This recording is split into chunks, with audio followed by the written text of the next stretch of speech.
My name's Mark Bailey. I'm one of the respiratory doctors here in Gloucestershire, and I've given myself this title, Clinician Who Codes, though it's not official, and also one of the conference co-producers. And welcome to the Let's Talk Digital 2022 conference. If any of you are into Twitter, please do hashtag us at Talk Digital 2022. And we're recording this session, so for those that can't be here, they can watch this, or if you want to watch this over again. And we're hopefully going to be publishing this online. We haven't decided what platform, possibly YouTube, but we'll have discussions about that later. Right, there's no fire alarms planned for today. Fire exits are, there's 3 of them, 2 at the back, 1 at the side, and toilets are just back in the corridors where you were. And what is today really about? So, we want to see what people have been doing at the front line, what people have been innovating, creating, showcasing, benefiting from. And that's why we've got a long, good list of people here today to show you what we talk it through and do a Q&A and for us to find out how they've managed to do it. And talking about doing more of it. There's lots of us in the room here virtually who have ideas, try and implement them, but for some reason, something gets in the way. In my case, a few things, but anyway, some things get in the way. But my philosophy is that we want to get the front line pulling for innovation, making it happen, and just listening to the voices of the end user. Patients, doctors, nurses, all clinicians, admin, everyone that's involved in a patient's care. And we've got a great lineup of speakers today. As I said, we've got patients talking today. We've got Andy, who's a patient representative, giving us a very, very, I would say, emotive story about his son Matthew, starting off the day to say, look, this is about the patient at the end of the day. No matter how interesting the tech is, how interested you are in the sort of medicine, we are doing this for the patient. We are here to make it better for the patient. But of course, there's a workload issue, workflow issue. We need to address that as well in a safe manner. And what I'm going to ask all the speakers today, some of them are might not be here now, but coming around later, is please, at the end of your talk, give everyone one take-home message, something that we can all learn from or even think about in terms of how we can do more digital innovation. Now, we've got posters that you've seen outside. We've got 13 fantastic posters, very proud of them. Everyone, please go and talk to the people that have made the posters, either virtually or in person. A few people couldn't be here, unfortunately, today, but if you're online, you can go and see all at that hyperlink there. And if you can't remember the hyperlink, just go to the Swag Cancer Alliance group website, and there's a Let's Digital navigation tab. Take that and click on that, and that will take you to all the information you need to know about the day. Most of you have looked through that already. We're going to have judges looking at the posters, both virtually and in person, so don't worry if you're here or not, and there'll be prizes as well. I can ask the people doing the posters in person, please stand around your posters for the morning coffee break and also for lunchtime. And for those joining us virtually, please just stay on this Teams meeting and we can get the judges to talk to you virtually. Right. How many people feel this pain? I feel it. As far as in my trust, at least, I don't know many people that want to be a clinician who codes, who want to build things at the front line, who want to innovate and improve just everything. And I feel like a lot of the time I'm screaming frustration that this is not happening. And that's probably because there is no one else screaming with me. I'm a lone voice in a huge organization and quite easily be dampened down. What we need is everyone that has these ideas to come together. And at the end of the day, a lot of the time there are ideas that are the same between trusts, between hospitals, between primary care, secondary care, social care. It's all about good patient management. It's about getting the right data to the right person in the right place. And we're all wanting to do the same thing. And if we all, and that's what today is about, getting all these people with ideas to actually try and start collaborating, try and sing together in a choir. We're all singing the same thing, just it's very quiet because we're not in the right place all at the same time. But that's what I want to do, is try and get all those voices together to have a large voice shouting for digital innovation. I want to start a movement, if I may say that. So I have a vision. Maybe it's blue sky, maybe it's not, and people have talked about this before. But anyway, let's try and start it here in Gloucestershire. Let's see what we can do. I want to collaborate. I want to work with anyone and everyone, and I've been working really hard, mainly via Teams, just because of the whole pandemic. And it is fantastic to see as many people as we've got here today, both virtually and in person. But I want to collaborate as much as I can with everyone and talk through things and work together and make things just better. And part of that, I'm thinking, how would that happen? That's something I want to discuss today when we have coffee breaks and lunch breaks, to get together and talk about how we can have that choir, how we can actually all together have our single voices joined in unison to build good digital innovation. And it's not just the digital, it's about transformation, it's about cultural change. And it's something I really want to talk about today. And would that be a regional hub, clinical informatics hub, a place where things are made, a national one? Probably start small and we can build from there. And what will we call it? This is an idea. Let's do digital, something that's a spin-off from today, from Let's Talk Digital. Anywho. Right, this is an idea I stole from my friend and colleague, Marcus Paul, though I think he's also stole it from somewhere else. ZOD, Zone of Uncomfortable Debate. I want this today. You do not make yourself feel uncomfortable, someone else feel uncomfortable about the digital transformation that we're trying to make happen locally or nationally, then we have not succeeded, because we need to make things happen. We need to talk about the elephant in the room.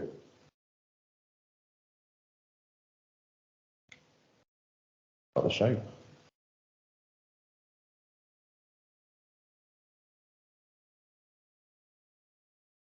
Thanks so much to Mark and Tiago for working so hard to get this event together. I'm extremely grateful and very, very privileged to be here on behalf of the SWAG Cancer Alliance. I absolutely agree with your comments, Mark. We need to get things done. Our patients deserve it. Our workforce deserve it. After the last 2 years that we've all had, this really presents a huge opportunity. So thanks so much for joining us, both here and at home, or your workplace, and a really exciting programme. And just really hope that we can get these conversations, this networking going to deliver for our patients and hopefully do things better, because certainly even before the pandemic, I think there was a real need to deliver and do things in a different way for our patients. And without further ado, Andy, you're up. I'm absolutely thrilled to introduce you to Andy Holness, who I'm going to call a friend, but also a colleague and a critical friend to SWAG and the Cancer Alliance. Multiple roles. In the interest of time, I'm just going to pick out a couple, Andy. Andy has just been chairing a Cancer Alliance meeting for us at 8 o'clock this morning on what matters to you. And so from an aspect of personalised care and really listening to patients, we're going to hopefully start that movement alongside our digital innovation movement. So Andy, thanks so much for joining us and really kicking this off and keeping the focus on patients, and obviously your own very personal experience that has been inspirational and really motivated us all to get things done.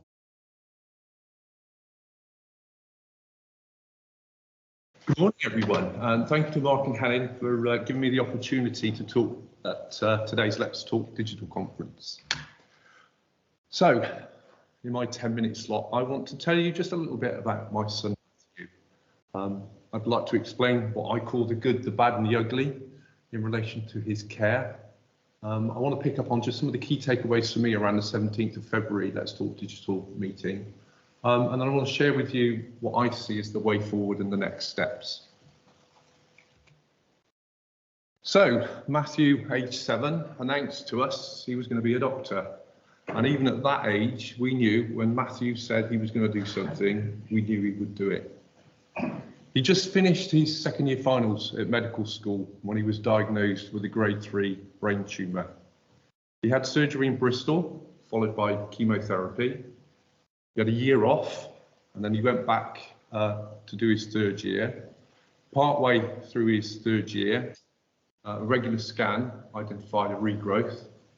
So he had 2 lots of surgery in Bristol to remove that. He had chemo and radiotherapy. He then had another year off. He went back to university, finished off his third year, completed his 4th and 5th year, graduated as a doctor, which was his life's ambition, and he started work in the local A&E as an F1 doctor. He'd been there about 6-8 weeks when a regular scan identified another regrowth. Bristol said to him, "That's it, there's nothing we can do. You've got between 3 and 6 months to live, so go home, enjoy what's left of your life." I'm not the sort of person to accept that sort of thing, so I went to top brain surgeons across the country for a second opinion. They all said, "No, we totally agree with Bristol, there's nothing we can do." But we managed to find a surgeon in London who sat down with Matthew and explained to him that it was very risky to perform surgery. But Matthew said, "I've got nothing to lose, I want to take the risks."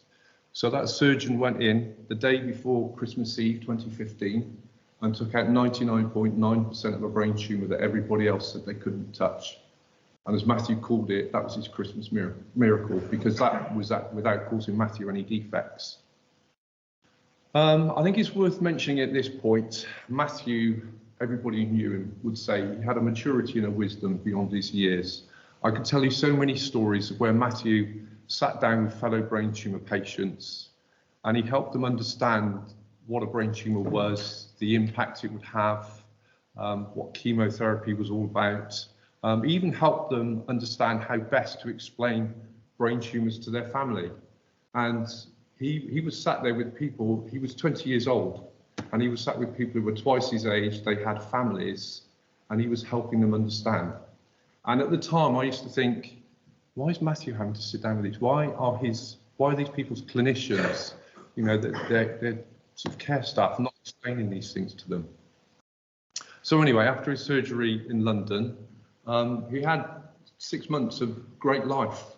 He attended his little sister's graduation, but we got to about halfway through the year, and his wound started to break down, because by that time he'd had about 9 separate surgeries on the same scar. He ended up back in London with brain infections.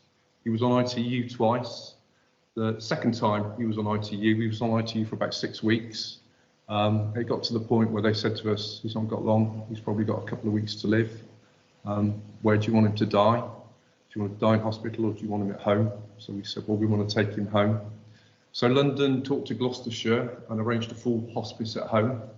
And when we brought Matthew home, he was completely paralysed. He was peg-fed, and the only way he could communicate was to blink his eyes for yes or no. But this is where the rubber ball comes in. Matthew bounced back against all predictions and everything anybody had said. He started to get better. So by Christmas 2017, he'd regained the use of the left-hand side of his body. He could feed himself 3 square meals a day. He could have a small glass of cider, which was a little pleasure he enjoyed. And he could talk in short sentences. And in many ways, he was back to the old Matthew. Then, sort of April time, 2018, he started to decline again, to the point that he died fighting just before Christmas 2018. And I think if you talk to the folks who knew and loved Matthew, and if you asked them to give you 3 words that would sort of describe Matthew as a person, and it would be courage, determination, and humility. Some of the good points of Matthew's care during his cancer journey: he always had sufficient time with his oncologist. There was shared decision making. I used to ask so many questions in those sessions about what they were doing to my son, and we had all the time we needed. They all bought into Matthew's strategy for graduation. Despite his brain tumour, Matthew was going to become a doctor. He was in no doubt about that, and everybody bought into it. And again, you know, I've touched on the coordination between London and Gloucestershire to set up that hospice at home so that he could come home. I could tell you lots of stories if you have the time over lunch potentially. Some of the daft things I did with Matthew when he was palliative and end of life. A lot of them were just quick wins because we didn't know how much time we had, but it was all to bring benefit to Matthew and us as a family. And again, the great things, everybody focused on what mattered most to Matthew and his family. Some of the not so great things: Matthew was misdiagnosed 3 times by his GP when he was at university. 3rd time, they said his blinding headaches were due to earwax. I think throughout Matthew's cancer journey, there was a lack of information when we needed it. There was a lot of Googling that went on. and Dr. Google isn't the best place to get your information. We had difficulties accessing cancer nurse specialists. There was a lack of primary care and community support. During his treatment, there was a lack of physical and psychological support, and there was no rehabilitation. When you have brain surgery, your brain damaged. He had receptive and expressive dysphasia. There was no support for that. And again, one of the frustrating things was retelling his story. One example, we took him to French A in Bristol because he had a swelling around his wound. And we had to tell his story, which took about 10 or 15 minutes to actually tell his story at that point. And we told it 3 times to 3 separate clinicians in about the period of 2.5 hours. His notes files, and this is where the digital piece comes in. Last time I saw Matthew's notes file, he had 2 notes files that thick. They were 4 or 5 inches thick. And I always used to feel sorry for the clinicians who were going to have to sit down and thumb through 2 files to find the information they needed. Again, I asked myself the question now, looking at all of this, how much of this was due to process pressures because clinicians had ineffective digital support? Now for the ugly things. During chemotherapy, one of his chemotherapy sessions, Matthew had a rash, a terrible rash come up all over his body. He was feeling really poorly. We were struggling to get through to his cancer nurse specialist because it was a weekend. So I took him to Gloucester A&E and they refused to do anything with him. They said, no, you're just going to have to keep trying to get hold of his cancer nurse specialist. The GP was unable to help. Then when his wound started to break down in 2015, I took it, so Matthew had his the skull plate replaced with a titanium plate. And when his wound started to break down, you could see the titanium plate through the hole, and he was leaking fluid very slowly from his skull. So I took him to Gloucester A&E. Again, they refused to do anything with him. They said, no, you need to talk to Bristol. So I got on the phone to Bristol, and Bristol said, no, we can't help. You're going to have to take him to London. So I had to take my son to London on the train with a hole in his skull, so you could see the plate under his skull, with it leaking. And then we had to stay in London for 6 months away from home because we couldn't get treatment locally. And again, I asked myself the question, how much of this is due to those process pressures and ineffective digital support, sharing information between different trusts? I just want to touch on the key takeaways for me around the 17th of February call that we had. I was amazed that clinicians have to use 13 systems, and then those 13 systems are used by 15 different staff groups. And I asked myself the question, how much is time is spent under that, rekeying information, switching between systems, and what are the risks of error, loss of information, or things being overlooked? Now, for me, the way forward is through automation, having this digital transformation process. And it's all about removing the routine, removing those competing demands for clinicians, the paperwork versus time with patients. It's about removing the information problems, those multiple systems, any delays, removing the errors, the loss, the duplication, and what risks that those present to patients and clinicians and the delays to patient care. Really, sort of IT, digital should facilitate the process, not hinder it. And we should be improving information sharing and availability between clinicians, for patients and families. And for me, the bottom line is give clinicians more time with patients. The next steps, well, I thought, what should the next steps be? So I thought, well, we need to think about Matthew's approach. Matthew, at each stage, when he was knocked back, he set himself small targets each day.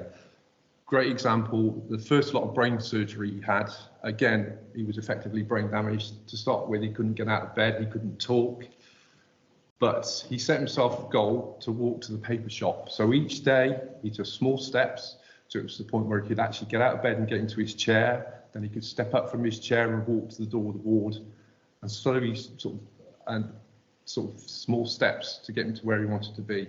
His strategy for graduation, and the quick wins that I used to make his life better.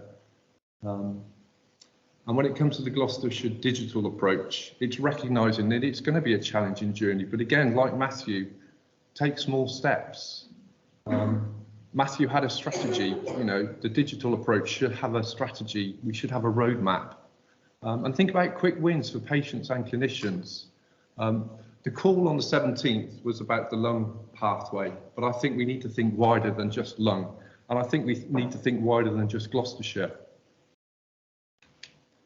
I wanted to leave you with a final thought, and again, thinking back to Matthew and his courage and determination.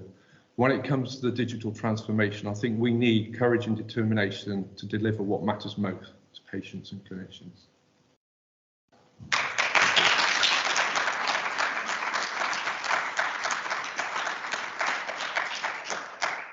And you can see why we asked Andy to present. I mean, that is why we're here. Matthew is very much in the room and in our thoughts. And every time, I speak to you, Matthew was a doctor, and his legacy and the way he lived his life and his attitude to his brain tumour is influencing us now today. So thanks so much. I think we've got time for 1 or 2 questions. Mark, is there anything from the virtual audience? We very much want them to participate. I haven't got any questions, but Tracy and Andrew just says thank you so much for sharing Matthew's story, and Marla says thank you so much for sharing as well. Thanks, and we're going to be hearing more from Marla shortly anyway. Any questions from the room? So Andy, I've got one. There is a lot of work we need to do, and Matthew's journey has sort of exemplified that. If there was one thing that we could do from today that you think that would be a quick win, we've got a longer term. A quick win. I don't know, it's difficult. I mean, the quick win is to look for quick wins. Yeah. What is out there that we can do? And I think some of it is to learn from other people's experience. So if you think about Matthew sitting down with his family, a lot of it, he was sharing his own experiences. So, and it's look wider in SWAG, look wider across the country, because I'm sure everybody's facing or has faced the same problem. So for me, it's don't try and reinvent the wheel. Go out and look at what other people are not even outside the country. Why not go internationally? Yeah. Because I read of things in different countries where they've got excellent healthcare systems. What digital solutions have we got there? Is it something that we could use? Thanks so much, Andy. Thank you. And Andy's around all day and judging the posters. So thanks so much again. Moving on, Dr. Dangoor, friend, colleague, CCIO for UHBW, and great that you've come in person. Adam is leading the digital patient programme and using the doctor-doctor platform to provide this better communication, sharing between patients and hospitals. I've also learnt something new about you, which actually I'd rather talk about, but we'll talk about it at lunch, is that never in 1983, he developed and has published a ZX Spectrum game. So we might even get a demo at lunchtime on that. But Adam, thanks so much. And please tell us how we're going to do that. Okay, that's great. That shows you how old I am. So yeah, I bought a Spectrum in 1983, and I did a little game on it when you were a little space invader dodging missiles. It was very basic and written in BASIC, but they published it in a magazine, so you could type it out and play it at home. And somebody has put it on the internet, so you can download a Spectrum emulator and then download the game and play it. So I've shown my kids, which is great. Anyway, that was my start in digital stuff. So this is just brief talk from the CCO, so Chief Clinical Information Officer. So I'm sort of a liaison in a way between the Digital Services Department and the clinician body and clinical care. So the landscape is we've had, there are a lot of big failures of IT projects. We had the National Programme for IT, which cost billions. The idea was it would be a centrally run electronic patient record around all the trusts, and it just failed because the companies couldn't, on the budgets they were given, although they were massive, they weren't able to produce the goods. And so that failed at a huge loss of money. And one of the problems is the digital services previously was really a back office department. So just a bit like estates keep the roofs not leaking water, hopefully. This, as we discovered in the oncology centre, the pipe's not leaking, which unfortunately they don't manage to do all the time.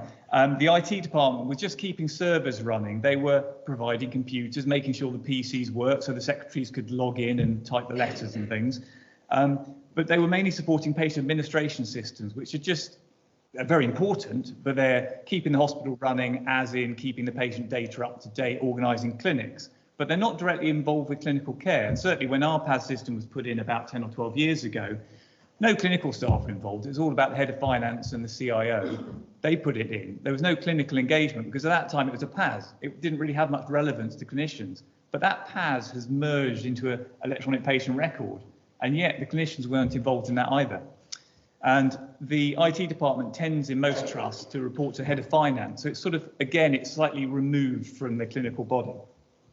So seen in many hospitals, certainly in previous years, was you had the leadership, you had clinical teams, you had the transformation team sort of trying to work together, hopefully, not always, but trying to work together to improve clinical care and efficiency. And the IT department was out here.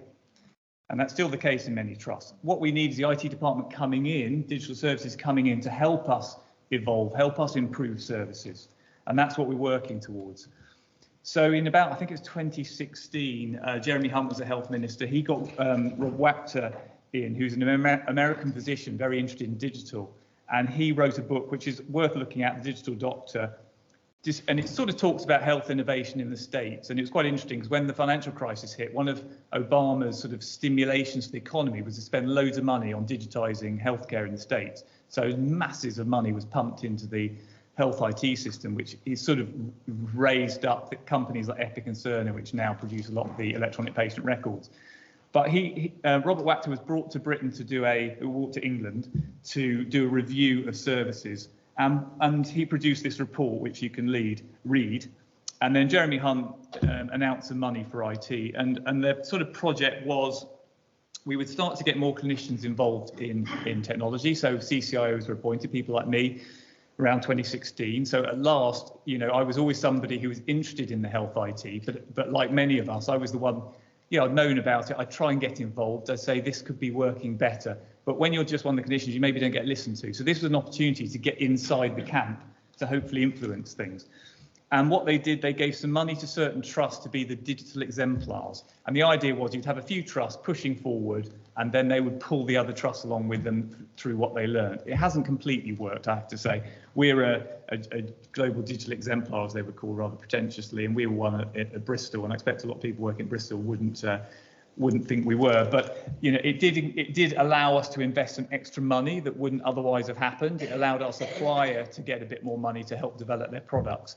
Unfortunately, about half of the GDEs were actually Epic or Cerner centres, which already had expensive systems that are proven in hospitals. So that was a slightly strange decision.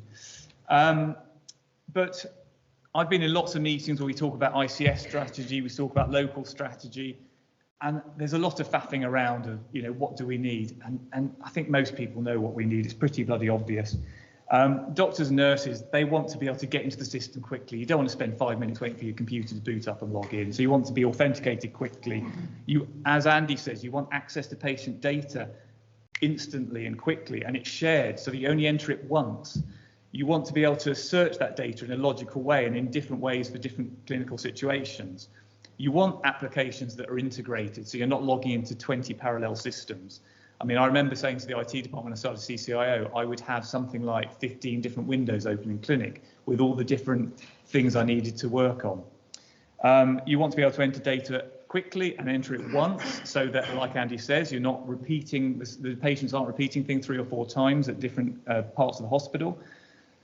Ideally, want helpful decision support. Oncology, like all specialties, become incredibly complex, and you can't keep everything in your head, and you need some decision support to help make decisions for individual patients. You want to know your outcome data. Often drug companies come to me and they'll send me a questionnaire saying, how many patients with stage 2 lung cancer did you see in the last 12 months, and what treatments did they have, and how did they do? I don't know. I know some of it because we collect it in national data, but I can't get it easily. I can't get it at a click of my fingers.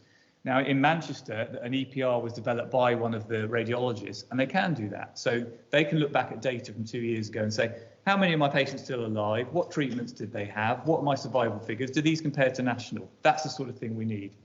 And we want research built in so trials are easier to perform.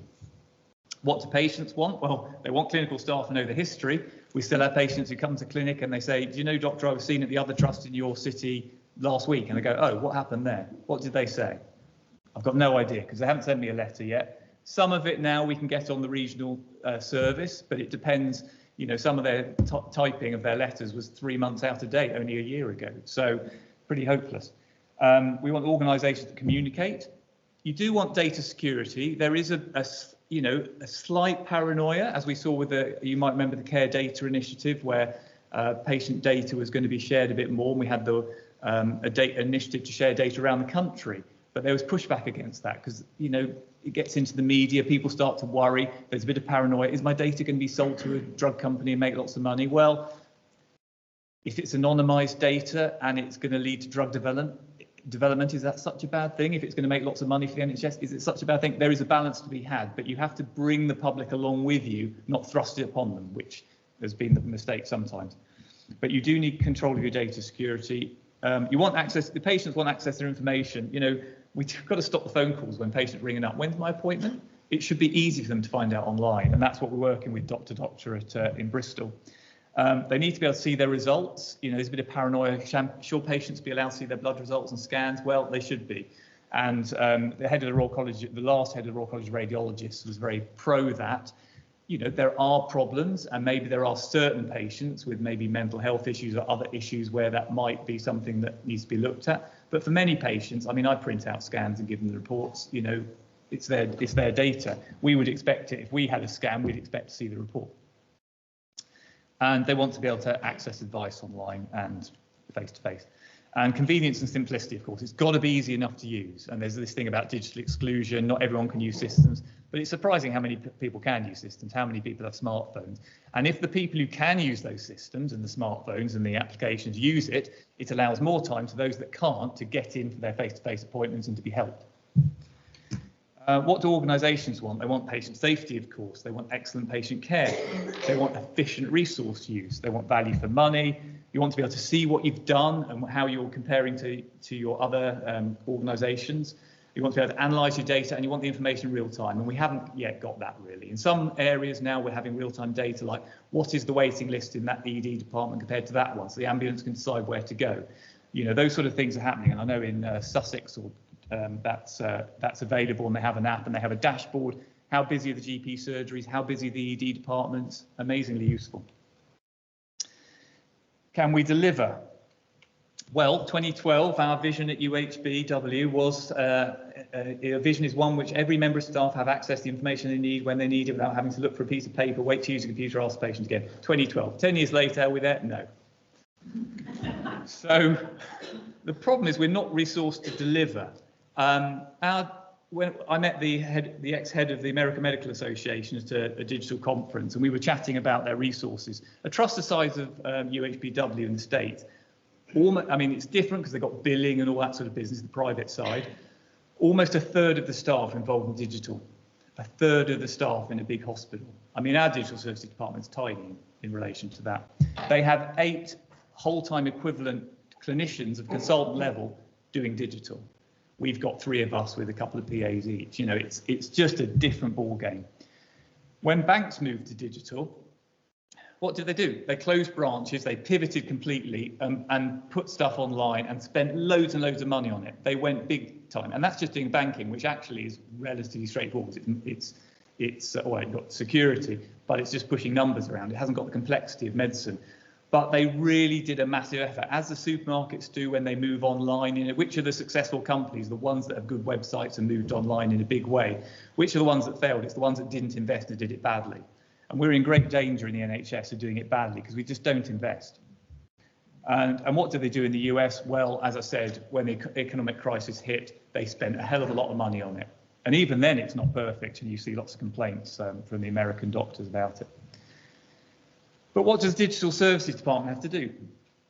You know, they've got a load of things to do. They have to keep the infrastructure working. They've got servers, they've got hardware, they've got the intranet. They've got, you wouldn't believe how many different systems are in the hospital. I mean, 150, that many more than that, because every department's got old legacy systems, some on Windows and XP or something. It's a nightmare trying to just keep the show on the road. You've got to run an electronic patient record nowadays, which is based usually on a PAS system.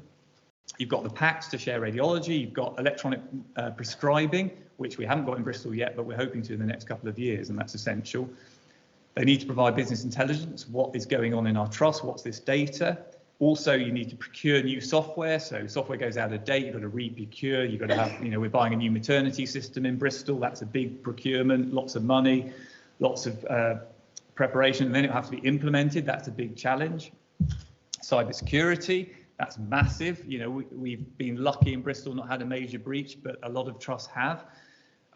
When COVID came, great, things happened very quickly. We got remote working and that's worked well, but lots of people have to be set up at home, have support. And then you have to balance innovation and maintenance. So we all want to do new things, but also you've got to maintain the old things. So one of the innovations I was involved in Bristol was putting in digital noting into our clinics. So in oncology, we've been doing noting online for 2 years. Luckily, we started it 6 months before COVID. So instead of dictating and the secretary typing a letter, or me scribbling something indecipherable in notes, I'm typing or dictating direct into a structured note that we have designed. And it means that, for example, I could go outside, set up my laptop, ring a patient, have a consultation, do a note, straight in the system, press save. It's available for anyone in my trust to read immediately. So if that patient then turns up to ED an hour later, they can see what happened. Previously, they'd have to go, where are the notes? Which secretary's got the dictaphone recording so they can type it? Wouldn't have known what the hell's going on. So that's massive. But it's taken, we've had it in oncology 2 years. It's not round the trust yet because we haven't had the impetus or the leadership or the investment to get it done. But we're hoping to in the next 18 months. But it's been a massive product. And Helen will know, we had a lot of resistance from colleagues because colleagues see it's secretarial work typing in and doing. But actually, when you can do a clinic from anywhere, I've done virtual clinics from home. You can do them any clinic room. You don't have to get the notes. All those hundreds of sets of paper notes that we used to have ferried around the oncology centre that would go missing, we don't ferry them around. But because COVID came along, people don't notice there aren't all this staff with the trolleys pushing them around. But what a difference. GPs can't believe we're still writing in paper notes on the ward. They've been online for 15 years. What's so different in hospitals? Consultants in hospitals aren't so different from GPs. So the trouble is the IT departments aren't resourced for the work. Some of them are kept in the back office and they still act a bit as if they're in the back office. And unfairly sometimes they're seen as blockers, not innovators. But if you're trying to keep the show on, I think innovation, it's a bit like some of the innovation is great, but sometimes it's a bit like faffing around and buying a new stereo for your car when you haven't even put 2 wheels on it. We can't do the basics. So if somebody comes along with a niche innovation project and gets annoyed with the IT department not supporting it, well, my God, we've got to put in noting, we've got to put in electronic prescribing. We haven't even done that yet. So a niche product that's going to affect one little department and they want IT to spend hours on it. Well, if there's no funding, you can't really expect it. We have to be realistic.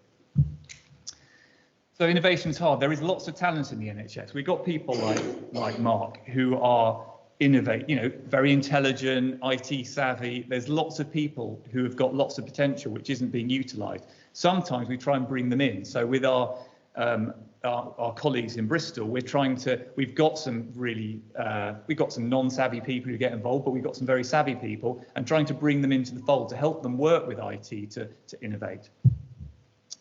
Innovative projects can work. In Leeds, they've got the PPM Plus system, which was developed by a colleague, an oncology consultant in the 2000s. He developed an electronic patient record system for his department. That is now rolled out across Leeds and has a big infrastructure support. So Leeds Primary and Social Care is all based on this product that was produced by a consultant oncologist and an IT professional. But of course, that didn't have resilience, so it's now expanded. But it is, that was a brave move and it's working well. The Christie Hospital, where I did my oncology training, one of the radiologists also did an EPR. It's great, it's user-friendly, it does all the stuff the consultants want. Unfortunately, it relied very much on him. If he was off sick, it was in trouble. So they put in a bit more infrastructure now, and they're trying to run it as their electronic patient record. And even Careflow Connect, which is a product now owned by System C and we're using in Bristol, and it allows me on my phone to look at the patient handover, look at patient blood results and look at observations. And I can do it now. I can see which patients are on the ward on my phone.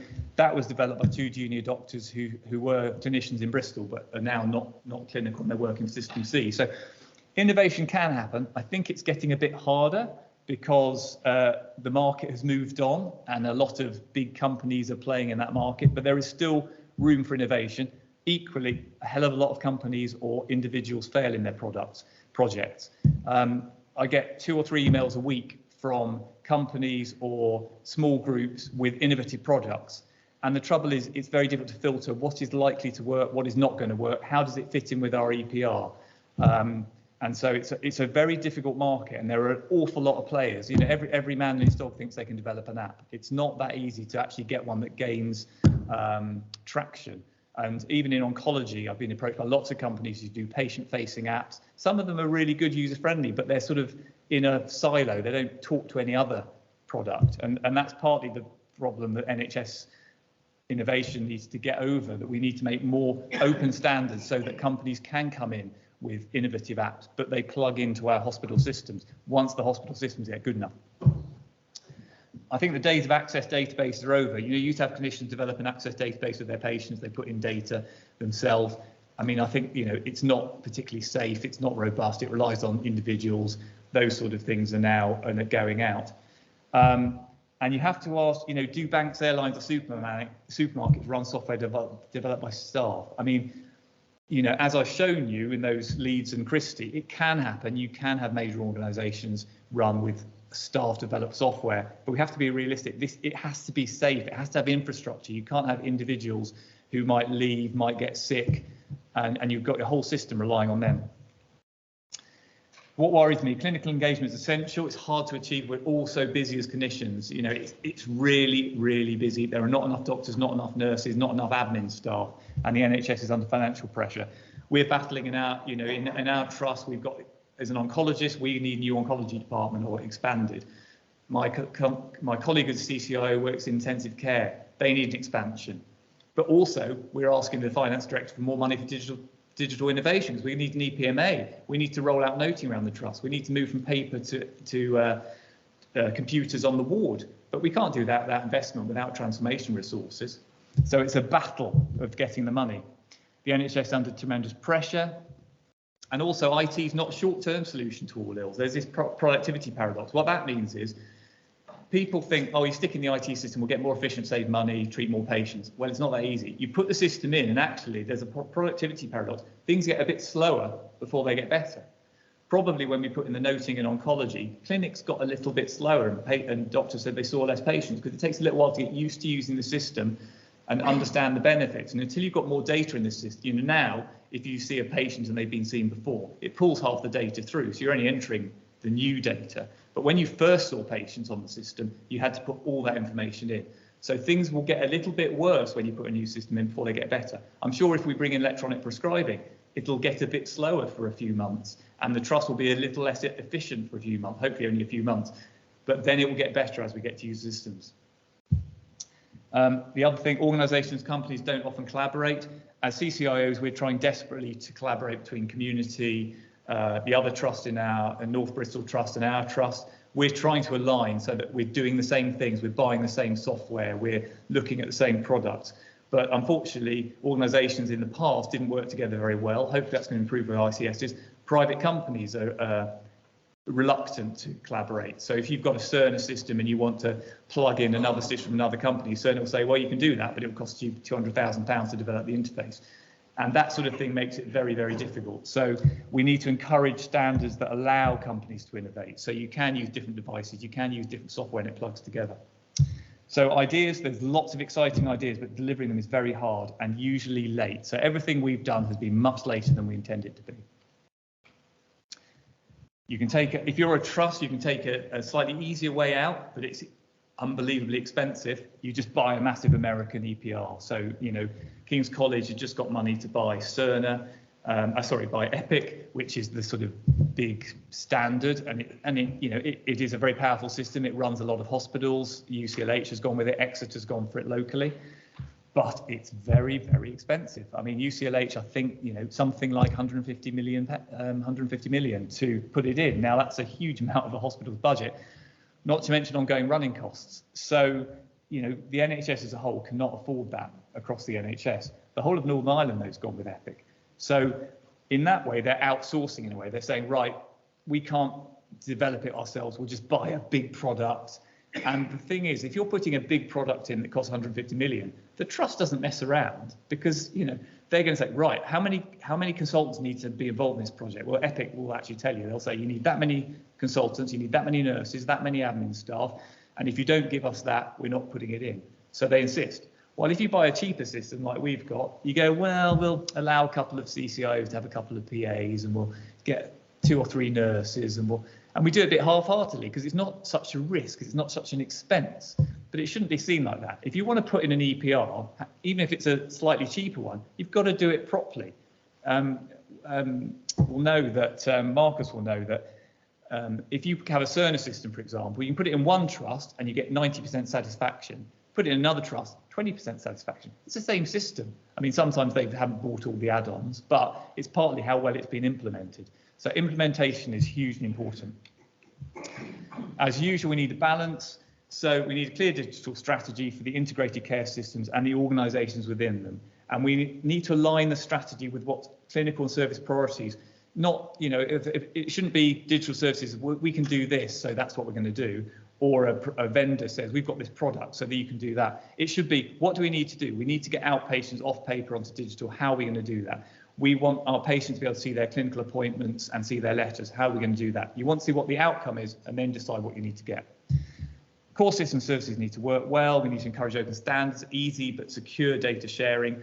And we need to encourage innovation, but it needs a structure, not a Wild West. So one of my colleagues in Liverpool, he was a CCIO, loads of people emailing him all the time. We've got this app, we've got this idea, I want to do this in my department. Can I buy this for my department? It was just a nightmare. So they set up, a bit like we're talking about, an innovation hub that filters that out. They say, right, that's not going to work. That is, we'll take this on, and it will be in an organised way. I think that's it. So what do we need? Engaged leadership. So you need your senior leaders in the trust engaged. We've struggled with that. I think it's improving locally. We need support from the centre, as in the NHS. Involvement in stakeholders, so we need staff, patients, and provider organisations. Engage vendors that are realistic and collaborative, not just giving you a bit of equipment and saying, well, that's your software, that's it, that's how it is. We're not listening to what you want. And we need to be optimistic and resilient because there's lots of pushback, as we know. You know, it's a constant. We've been frustrated for the last 4 or 5 years in Bristol, but we seem to be making progress. And that's it. Brilliant. Thanks, Adam. That's superb.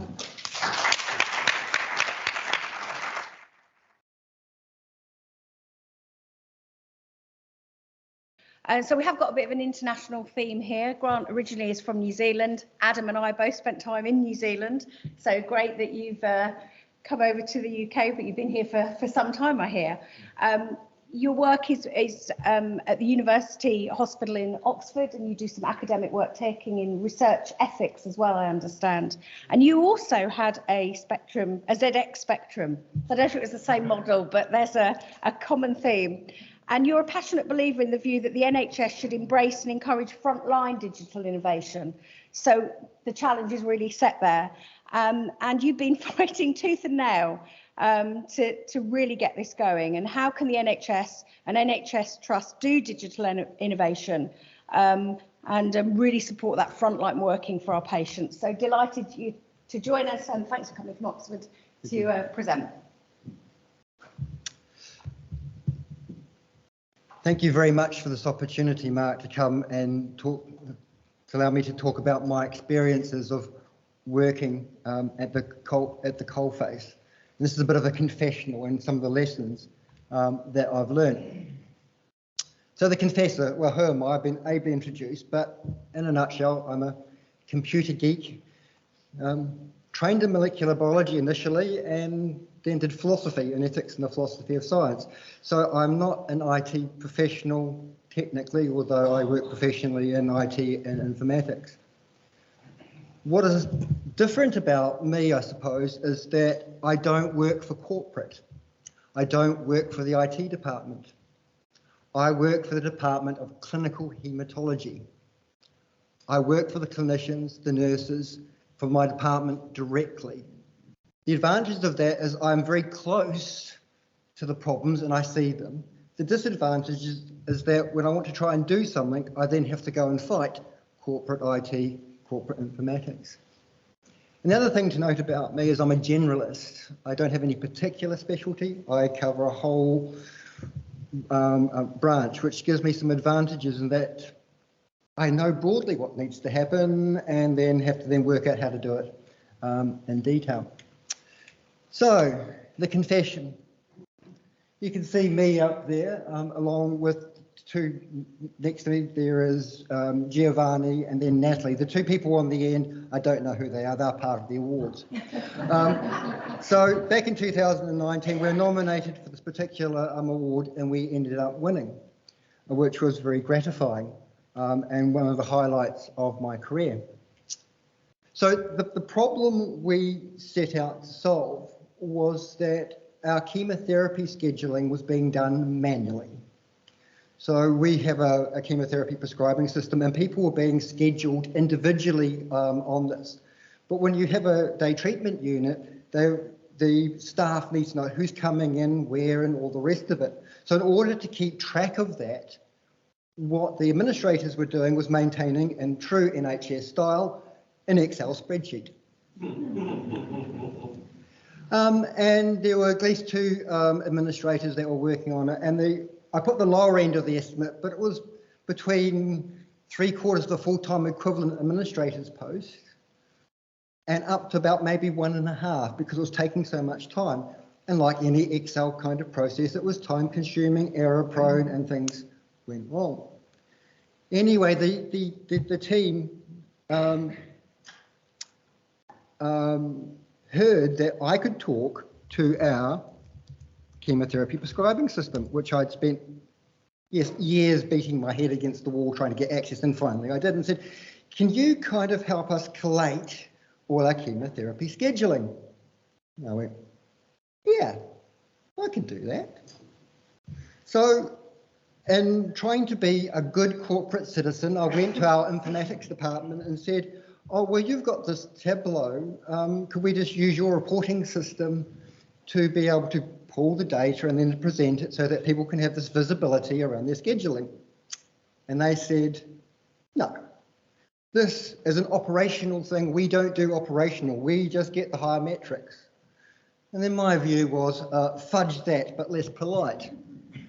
And in the course of my duty, I've managed to accumulate various resources in the trust that I had direct control of. A few servers there and a few things there, and I thought, right, how can we solve this problem? So I've always been a passionate believer in free and open source software, for reasons I'll go into a bit later. So I went, well, did some market research and went, Jasper Reports, it's a big company, but they have a free and open source version. We'll do that. So that's what I did.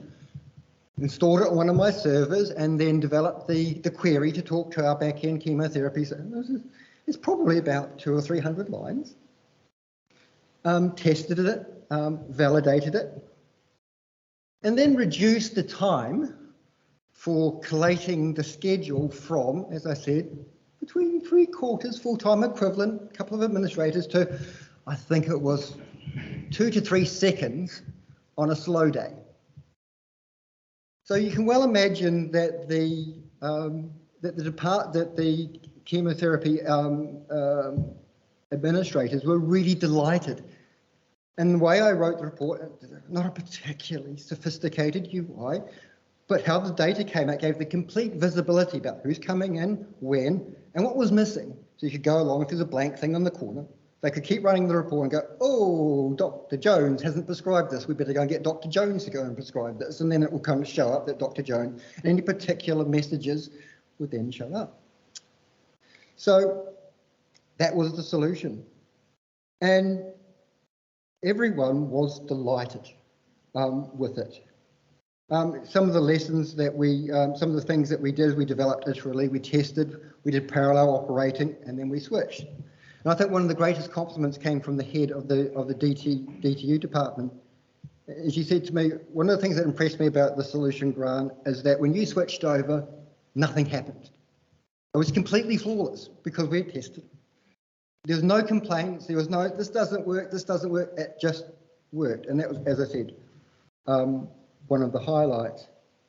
I think everybody was happy with the solution apart from me. From my point of view, it was a dirty hack. It could have been implemented so much better, and with what I know now, I would implement it a bit better. But then, if it's a dirty hack that works, that's really reliable, and that everybody uses it, it really can't be all that bad. I mean, the system's been so reliable. I've had 2 support calls, or maybe 3 support calls in 3 years, which basically was reboot the server, it's back up again. And then what's happened is, of course, other people started using it. Turns out it's now become a critical part of the pharmacy workflow in terms of what they're doing, and they've asked me to produce other reports to add on it. So, all good. So, what lessons can we draw, I think, from this? I think the first one is empower clinically operational teams to solve their own pain points, and then to solve them as simply as you can get away with. Because I think we're in the danger of getting feature creeping, things getting more and more complex, but I'm a believer in the kind of the Unix approach. You have one tool and you try and solve it well, and then you get that tool to interoperate. Too often the solutions that we get at the operational end are either inadequate, such as many EPRs that will solve about 80 or 90%, but you have your own domain-specific things that you really need to make your department sing, but they won't implement it, or they'll say they'll implement it, but you're waiting 4 years, such as I have in some of mine. And then look at how the teams are solving their own pain points now. Usually, at least in my experience, it'll be some type of, if you're lucky, an Access spreadsheet. That's getting really posh and sophisticated, mostly it's Excel. See how they've done it, and then provide them with a better, more robust informatics solution. And I think one of the things that would be really helpful to unlock this kind of innovation is to make sure that the IT department opens up a playground, a safe playground, where clinicians or interested staff can go and knock themselves out in a safe way. That's not going to do any damage, but that infrastructure puts a lot of the disciplines that we require around assurance and quality control. So, for example, I would have some infrastructure, some compute, some storage, cloud-based on the intranet. I would have a chunk that would be on HSCN, and I have a chunk that would be on internet, along with appropriate gateways to make sure that data doesn't leak into the wrong places. And then I would provide some better governance and management support to make sure that we meet the relevant requirements. More often than not, one of the barriers of innovation is that people can code stuff really fast, get a solution, and then there's no support and governance around making it long-term and sustainable. And this is something that can come from the top in order to unlock innovation. And I think what's other thing is to make sure you have all the domain expertise in the thing, from your clinical staff, the users, the IT geeks, interfaces, and that I think can make a big difference. I think another lesson to draw is that free and open source software is effective, efficient, and I think ideal to solve our problems. Free and open source software is free in cost and, importantly, freedom. So, of course, any piece of software does cost you money to run, but why would you have a solution that you have to pay inordinate money on licensing fees and then still have to have all the onboard costs? Take away that huge burden of cost. And then, of course, there's the freedom that you get with open source software to take the code, to study the code, to adapt the code how you see fit without having to ask for permission at all. You're completely free to do it. And the other element about free and open source software, if you publish your project into the open, is that you can then easily get collaboration and generate reciprocity between different people who are interested in solving the same domain problem. And the other key element about free and open source software is that too often we're giving away our crown jewels.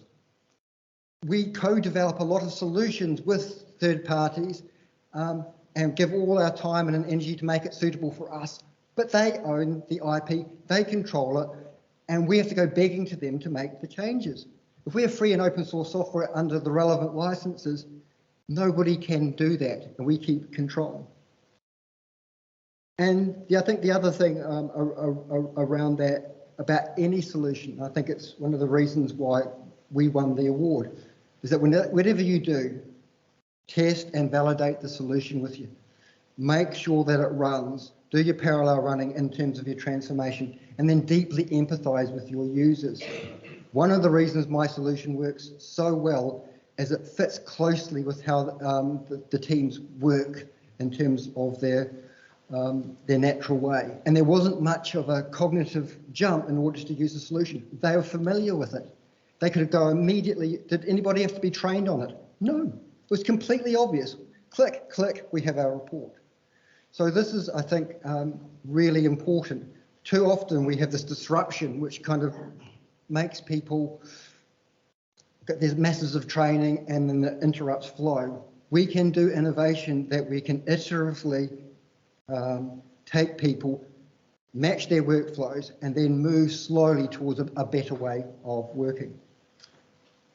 So that's my 3 take-home lessons. Empower clinically operational teams to solve their own pain points and to do it simply. Free and open source software is effective, efficient, and ideal. And then to test and validate the solution and deeply empathise with users. Now, Mark asked, what's the take-home message where I want to give to you? And my take-home message is, don't reinvent the wheel. Use and adapt the wealth of free and open source digital solutions out there and make them ours. Thank you very much.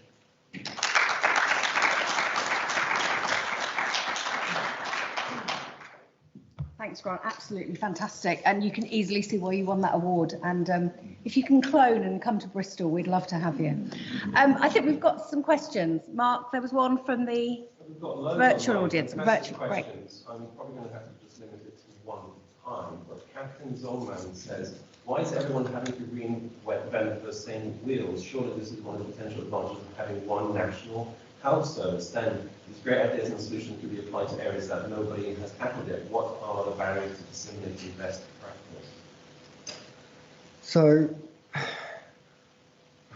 take that kind of, I think if I get the question, take it in reverse. I think anything that's centrally imposed is always going to get pushback. I think one of the ways in which we can roll things out is to have public places which people can access that can see those solutions. And at least if you're doing it the way that I'd like to do it, have the code bases sitting up there and the install instructions sitting up there so that your innovators in your trust or indeed the IT department can go in a nice safe place, spin it up, see if it works for them, throw it away, and it becomes really quick. So in terms of disseminating, it's, I think, being visible. Does your system do intelligent scheduling? Does it, if you want to say, delay a patient by a week, can it work out the next 6 appointments, or does it not do that? Because that's what I was looking for, and there are a couple on the market, but it's not clear how well they work, because we're still doing on Excel diary rubbish. So the short answer is no. This is a very, very dumb query that solves their problem efficiently. Have I got ideas on how to develop it and make it more sophisticated? Yes, and I've got long-term plans if I can get some more resource. 'Cause at the moment, my team is, well, myself and one software engineer, and I'm lucky. And we've got so many things, and we're completely under-resourced in trying to do. But I've got plans about how I would re-implement this and make it more sophisticated. Last question, thanks. I was just going to add to what you were saying about how to disseminate this stuff, and the thing is to go out and talk about it. Because if you're not at the conferences that are relevant to that specialty, talking about the solution you've made relevant to that specialty, then you can guarantee that the big system suppliers will be, Yeah. and you won't be. So you Yeah. have to go out there and talk about it. Yeah. Fantastic, Grant. So I'm delighted to invite Dr. Marla Ubhi, who's a local GP and a partner here in Cheltenham.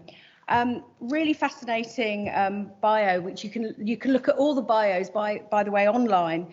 But a CCG lead for learning disability, autism, mental health, equality, diversity and inclusion. A really interesting portfolio there, Marla. And you're also part of the Digital Academy and a clinical advisor in digital productivity. So getting it done, Marla. I hope you're going to tell us how to do that. We're just going to get your slides up and you can put your microphone on. And thanks so much for joining us. That's great, thank you. Hello colleagues, I am so gutted I'm not with you in the room to feel the energy and to be there in person, but unfortunately I'm a bit under the weather, so forgive me for any errors or mistakes. So I'm just I'm doing it from the safety of the house, so sorry about this. Good morning. So I'm Marla Ubhi. I'm a local GP. In fact, I'm down the road from you now. I've been in Cheltenham for the last 10 and a bit years. So Gloucestershire is my home, and I'm going to talk a little bit about what we're doing here, as well as the national picture with my NHS EI hat on, transforming referrals with digital specialist advice. Next slide, please. So I'm going to go through a few different things, the ways that we can seek specialist input, and by that I mean how primary care clinicians can get advice from specialists about patients. ERS, which is the electronic referral system and advice and referrals, and proposed strategies for implementing specialist advice within your organisations. Next slide, please. So since the paper switch off in 2018, ERS has been the mandated NHS channel for referrals. But despite this, there is huge variability in the referral and advice processes. And it's a lot for us to remember as GPs, and it's a lot for our administrative colleagues to remember too. And there's so much variability between digital, non-digital channels. There isn't always just one front door that you can go through to refer a patient. There's a mix of things like telephone lines, contact centres, email addresses, online portals, digital platforms, written letters. I mean, it goes on. They can be virtual clinics, face-to-face clinics. And so it's pretty hard to remember when you have patients sitting in front of you. Where are you going to refer them? How are you going to do this? And so that variability extends regionally. There's variability even within one speciality. And there's variability depending on the time of day even that you make a referral. For example, there might only be a telephone line for a certain service between 9 and 5. And as we all know, life doesn't work 9 till 5. So how do you keep that information about the patient when it's just contained within one clinician who then can't get hold of the specialist between 9 till 5 and has to get advice, guidance or make a referral? How does that work fairly? There's even variability between clinicians within the same practice. And there's lots of different digital expertise within workforces too. And even that can't be assumed within professional communities, what people's level of digital literacy is. So without standardised approaches, there is the potential for unequal access to health and care services for very different patient and clinician experiences. So standardisation could improve outcomes for patients and for us as clinicians. So what are some of the influences that contribute to which referral channel may be selected? Next slide, please.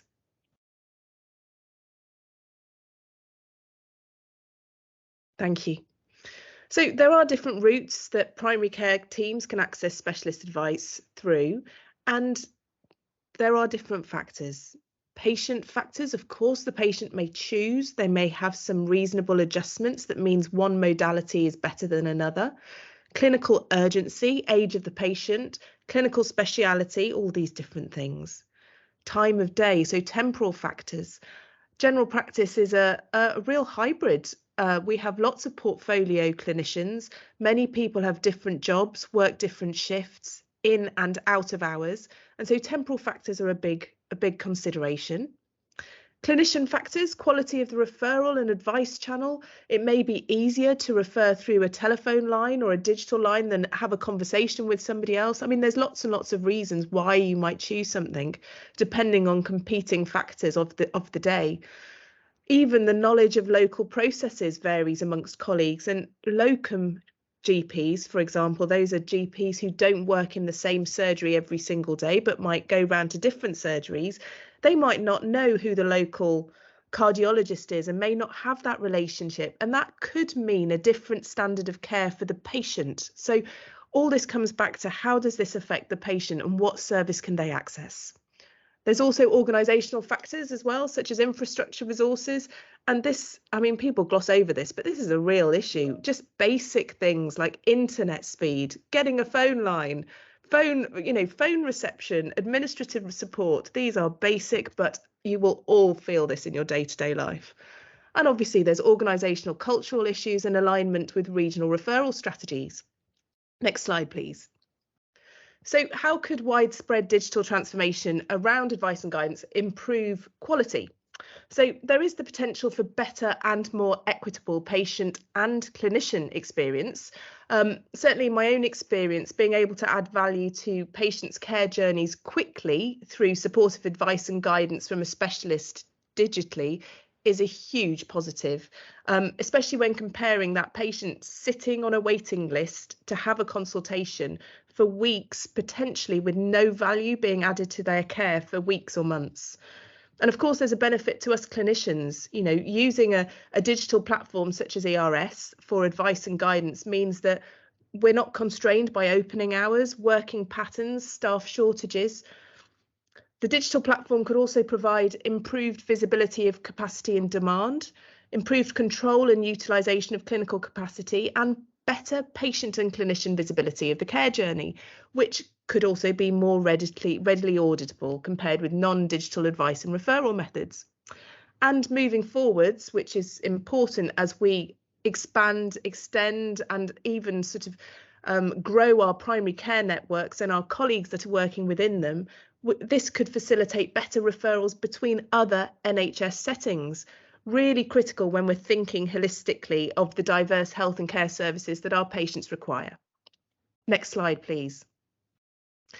So the NHS e-referral system is free and it's a national platform. It was launched many years ago in 2014, following the Choose and Book system, which you may all remember as Choose and Forget, but it was there a while ago. There is a channel for advice and guidance within it, which allows a clinician to seek advice from another.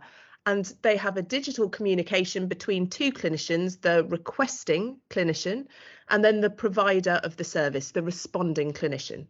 And there's 3 different advice and referral channels in ERS. Next slide, please. Thank you. So the 3 referrals channels have slightly different functionality. The advice and guidance channel also serves as an advice, guidance and referrals channel. And this channel allows 2-way digital dialogue, which means as a GP, I can talk to a clinical specialist and only end that call when I'm satisfied with the response.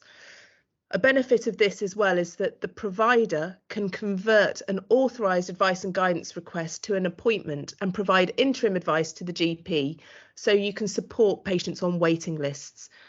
And this sort of thing saves huge time for my teams, my administrative teams and myself in primary care, because it doesn't mean that we have to do a separate referral if the advice is that that patient needs to have a specialist consultation. The second channel is the RAS channel, or Referral Assessment Service, which allows providers to triage the referral before the patient books an appointment, and the provider can write back to me as the GP, but I can't respond directly. So there is a limitation from my point of view that I can't have that dialogue. I would have to open another channel in some way to be able to talk to somebody if I had a query about why something was rejected or sent back. The third channel is the directly booked service, which is most akin to the old Choose and Book. There's no option for a conversation between me and the specialist, but it allows patients to choose and book their appointments. In the current climate, is that really practical with long waiting lists? There's a limitation, surely. Next slide, please. this is just to show what we do, really. This is how advice and guidance works on ERS when the authorization to convert the referral is on, and that's a piece of functionality that was added last spring. And just on the right, you can see how the correspondence looks as a PDF when it comes back to us, and we can scan it into our notes, and the other clinician at the other side can do that to their notes. Another limitation, I understand that too, that it's not fully integrated yet. Hopefully that is coming. Next slide, please. This is a good graph that shows just how things have changed over the pandemic. As you can see, it starts in 2018 and the trend is upwards. And so advice and guidance on ERS has rapidly increased over the pandemic. And nationally, there's consistently over 100,000 advice and referral conversations every month. Plus, advice and guidance is increasingly being used as a referral route. So people would firstly put forward an advice and guidance request. They would put the functionality on for it to be converted to a referral, and about a quarter of those that have the pre-authorization are now being converted to a referral. So 3/4 of those advice and guidance conversations are being don't require a referral. So that's useful information to know. Next slide, please. This is what we're doing in Gloucestershire. So we have been using advice and guidance in some form for many, many years, coming up to 10 years. We're a mature system here in Gloucestershire using it. There are many areas of the country that don't use it at all. So we've always been ahead. It's really embedded in our culture as GPs here that we have specialities on advice and guidance, and we have over 19 specialties on advice and guidance. As you can see from the table below, we are consistently in the top 10 of providing digital advice and guidance across the country. In Gloucestershire, we have a 74% increase since last year in use of advice and guidance, and the monthly average is over 3,000 compared to nearly 2,000 the year before. So we are a mature, established system of using advice and guidance, which isn't just reflected in these graphs, it's reflected in lots of other things we do. We've extended this to lots of different ways of providing support and education for colleagues, such as our GCare website, which many of you may know, which has lots of resources on it, where many advice and guidance providers may signpost us to GCare as primary care clinicians. And equally, we may go on there first before doing an advice and guidance to follow through pro forma of how to get your patient sort of almost pre-consultation ready, so you can do the most for them before having to seek advice from a specialist. So advice and guidance matures from just being on a digital platform to a wider piece about relationships between secondary care colleagues and primary care colleagues working together, upskilling, and really keeping that dialogue open between us for the best for care of our patients. Next slide, please. So what is the value proposition for ERS and advice and referrals? Well, essentially, it's a way for primary care teams to seek input from specialist teams through the existing free, well-established NHS referral system, ERS, which has its benefits and it has a few limitations. But it has the following potential value. It can be standardised across geographies. It's auditable, equitable, provides the same offering to patients and primary care teams in and out of hours. Accessible at any time. Roadmap to be integrated with clinical IT systems. Transparent, increased visibility of care journeys. Continuous, and this is really useful, that it allows continuity of care through a digital dialogue via the same or different clinicians. Time sensitive, it yields specialist advice quicker than traditional referrals, given that some of these referrals can be now 52 or 104 weeks, and it avoids time wasted on phone calls when you can't get back to the GP or you can't get through to the specialist and you're in that phone loop. Flexible, the teams can work remotely, work can be moved into a time that suits both the patient and the clinician, and it's relationship enhancing between clinical teams, which probably adds the most value to the culture of that organisation. Next slide, please. These are some of the patient benefits you're welcome to read.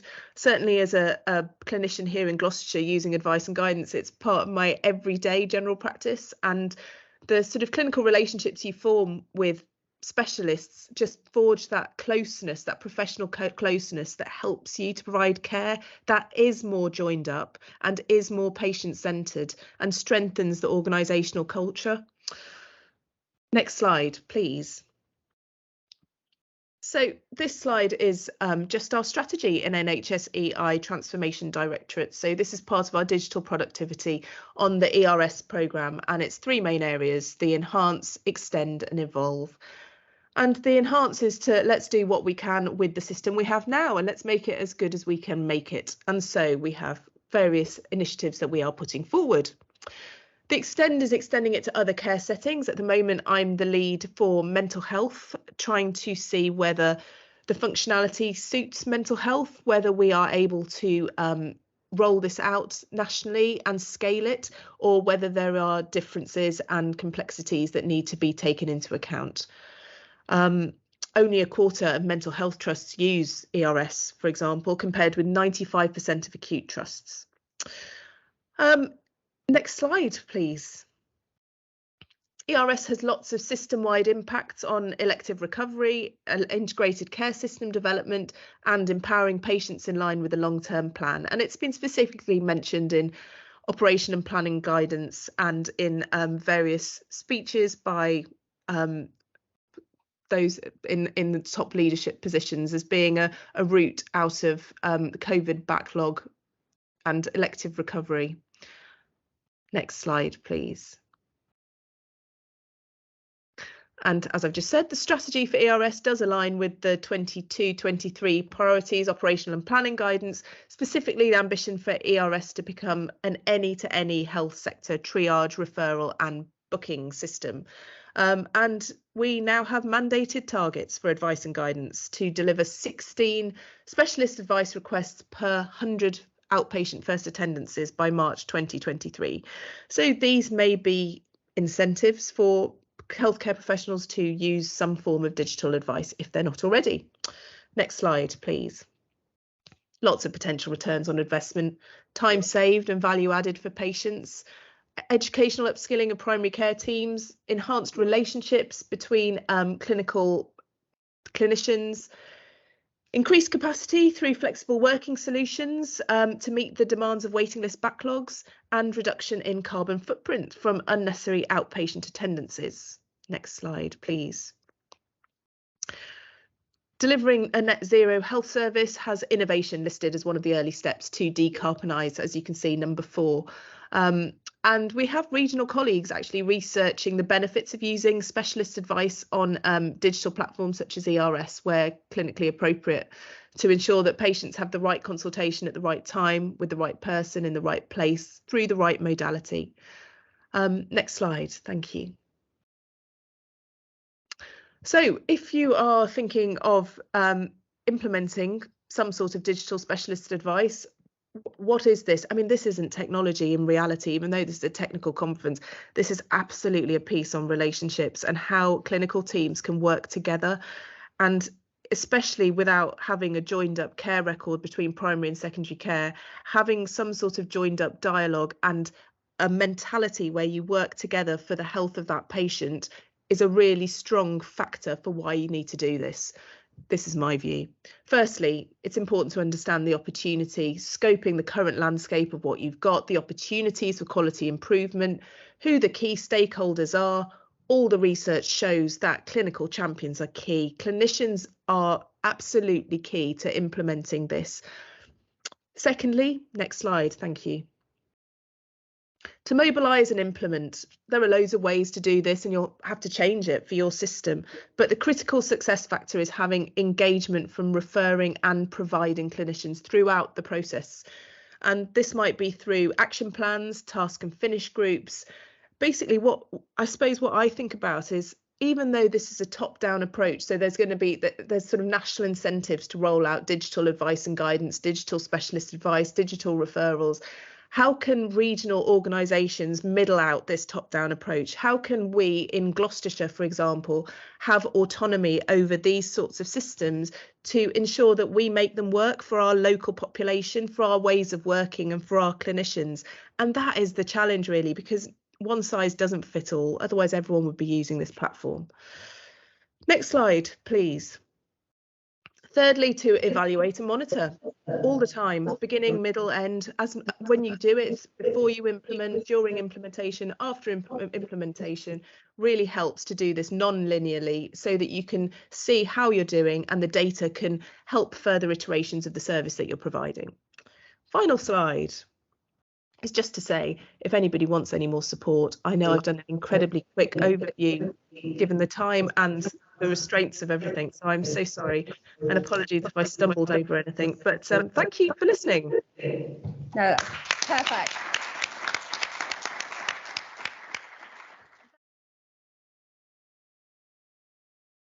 So Lorraine, as head of Health and Social Care School here at the University of Gloucestershire, is education the way? I think we need some new blood, some new workforce. So thanks so much for joining us. I'm really delighted to be co-hosting this event with the University of Gloucestershire. Thanks, Lorraine. Thank you very much. And welcome to the University of Gloucestershire, everybody. It's really great that this conference is on our campus, and I hope that this is something that is going to grow enormously over the next few years. And I'm a credit really to Mark and colleagues for getting this off the ground, because it's been tough over the last couple of years getting the opportunity to come together, and the fact that some of us are here in person and some of us are here digitally is really great.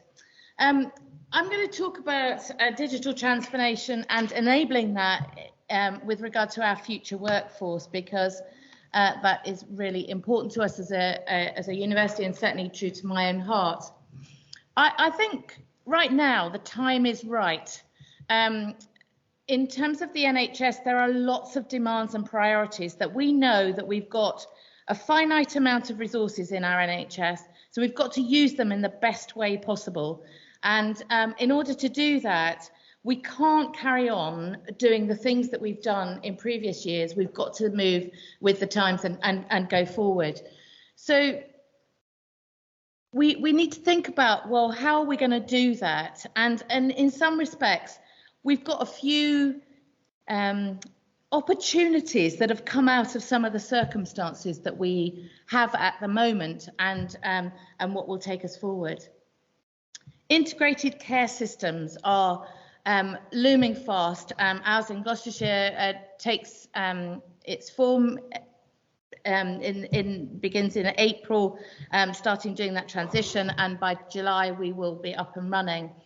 And that enables us to think much broader across the system. So thinking about how do we really connect with our social care partners. And to do that, we're going to have to face some really challenging difficulties, particularly to make one another, with the health world and the social care world, connect with one another in better ways than we've done previously. But what we can do with the integrated care system is to think differently about some of the resource that we've got. So I want you to just hold on to that, because now is a really good time to continue to do some of that agitation and to think differently. We've been all agitated by the pandemic, but my word, I mean, if I'd have thought 2.5 years ago, before the pandemic, that we would have had NHS systems having routinely Teams meetings, as an example, to save all the travel that we have bouncing backwards and forwards between sites, I'm not sure I would have believed somebody sitting in this room 2.5 years ago that was possible on the scale that it has been. And I think now we're beginning to come to a point that we're getting to live with what's happened to us over the last 2 years. We're starting to think, well, okay, the practice that we had has really started to make us think and think differently. Only yesterday, I was having a conversation with one of my colleagues in the community trust, and he was saying that during the pandemic, they'd moved onto virtual consultations with patients because they wanted to avoid, obviously, the challenges that COVID was presenting us. What they expected as we start to move back to some sort of normality was that patients would want to come in to the hospital. Well, actually, or to the community services, but actually that's not happened to the scale. Some people really have embraced the fact that they can get hold of people in a convenient way. They can have that consultation in their living room rather than sat behind, as many of us probably have at some point, flimsy curtains on a hospital ward. We can access clinicians and people that are giving our care in a much better way now. So that agitation that we've had to do something really big and that has been challenging for many of us in working in that virtual space, we need to hold on to the good bits that we've got. There are some bits that we still can't do, and I think it's testament today that we've got half of us here in the room and half of us online, that we're going to be working in this kind of hybrid space, I think, now for the future. But let's hold on to that technical revolution that we've been through. Let's hold on to the things that have really helped efficiency. If I talk to colleagues about virtual wards, telemedicine, remote care, that those are things that are really helping, but we mustn't forget when we're doing those things, the people that can't access because they're not maybe digitally able or digitally literate. So we've got to think about how do we engage particularly with education colleagues to make sure that as we go forward, the skills are become a bit more mainstream within our communities in vulnerable groups, but also that the people who are doing some of those services are also better equipped. I think the other thing that about the time is right, and there's been some references to that this morning around the big data sets that we've got now, and particularly in Gloucestershire, where we're pretty unique. We've got a really tight set of data that we're able to do predictions that we've never been able to do before, but we're probably not using them, well, I know we're not using them to the capability that we potentially could.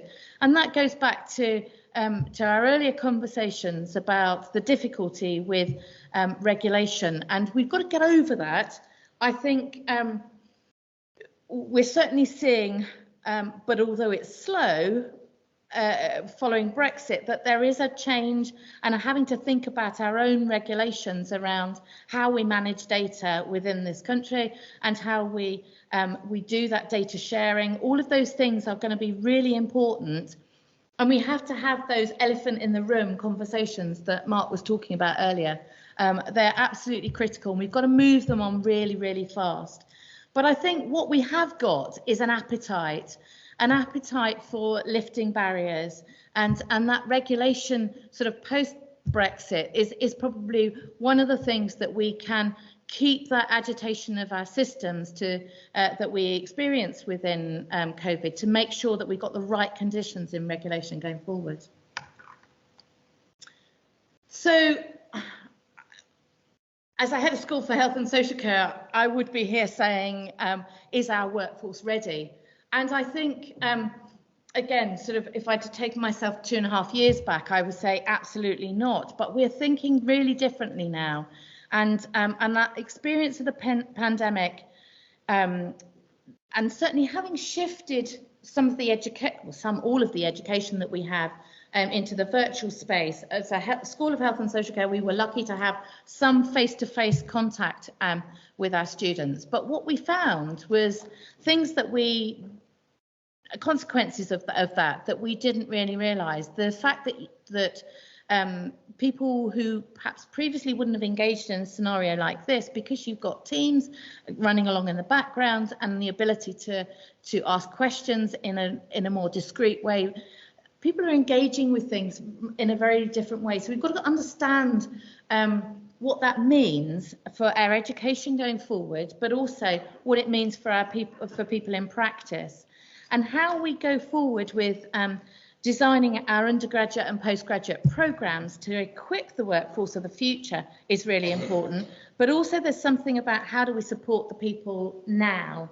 And I was really struck by some of the comments earlier around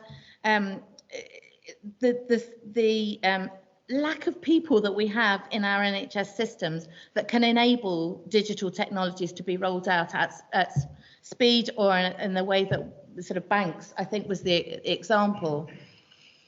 And I think we have to think about, well, okay, how are we going to get that to become mainstream? I think the pandemic's helped that, because we've all had to, you know, even my 85-year-old father, who said, I don't do that digital stuff, was on Zoom calls. So we're really in a different position than we have been previously. And I think as we go forward, we've also got to think about what do we need now to help people go forwards. And I think that part of that digital revolution that we've got to keep going is by bringing people along the way. So what projects do we need to get involved in that can help solve solutions in a real small way for people in their day-to-day lives? And if we can do that, I think we'll gradually get those big changes that we probably are going to need. One of the things that we've designed within our undergraduate programs and our postgraduate programs within the school are service improvement projects. And the reason I bring that to the table is because our students work on real life problems that are faced in practice.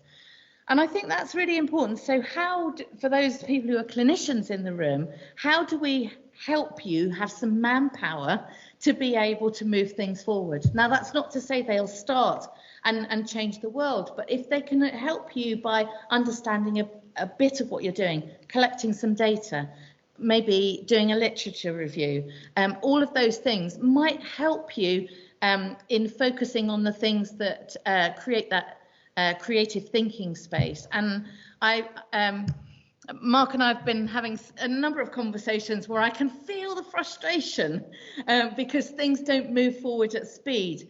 And some of that is that we've got to take along a number of people with us, so that it's not one lone voice shouting, this is what I want to do, but it's a whole team of people. And then that whole team of people will infect the rest of an organisation.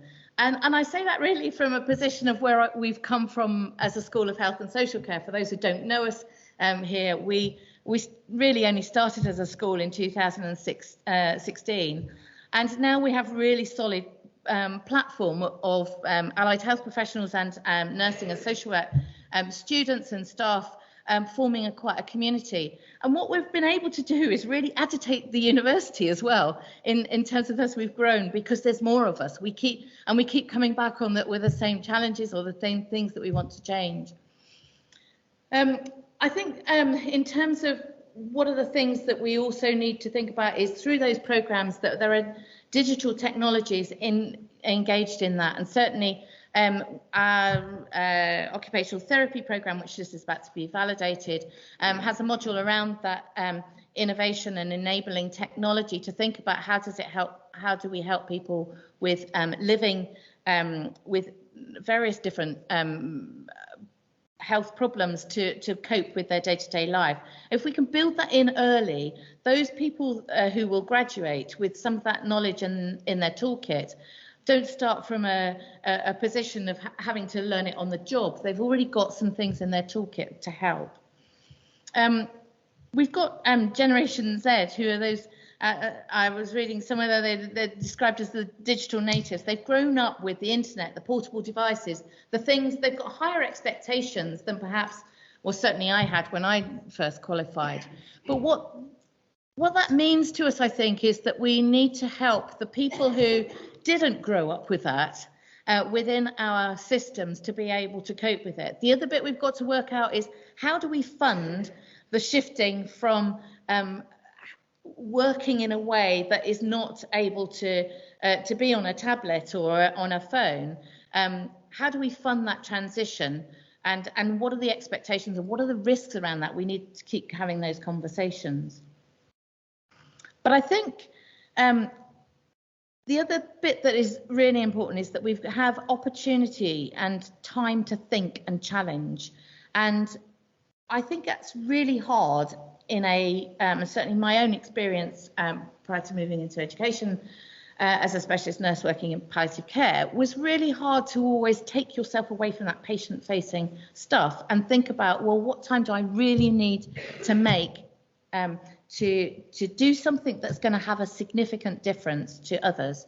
And I think I would challenge those clinicians in the room to think about, well, how do we help you to create some time in your working week? How do we help you to connect with groups of students and academics in order to move on? I think in terms of funding support, we're on the cusp of some really exciting stuff within Gloucestershire. And I think I can't say too much about that because we've just on the verge of doing that contractual bit. But in April, we'll be looking at how we can share with you some of the appetite in working with our local system and the university to bring some resource into this space to help take things forward. And so I hope next year at the conference, we can have people who are engaged in that talking forward. I'm aware that I'm probably overstepping my time, so I'll be quick. We've got to think about cross-discipline collaboration. And what's really great is the connections within the university. We have Dangoor here with the School of Computing. Our other School of Media are kind of getting involved in things. But equally, we need to reach out to you guys in practice to think about how can we help you through student projects, etc., to co-produce what we want. And I was asked to leave some messages. So I think next steps is let's keep persevering. I love this picture. This is a picture of Perseverance ending up on Mars. And who'd have thought when they started this project, we would get such a complex piece of kit all the way to Mars. It took a lot of thinking about and a lot of collaboration in order to get there. So we can't do this on our own. We can't be lone wolf. But I hope that from today, at least the people in this room can stay together as a network to start moving forward. And I'm really keen to work with people to help in terms of attracting funding and getting some of the projects off the ground and working with our students to do so. Thank you very much. Thanks, Lorraine.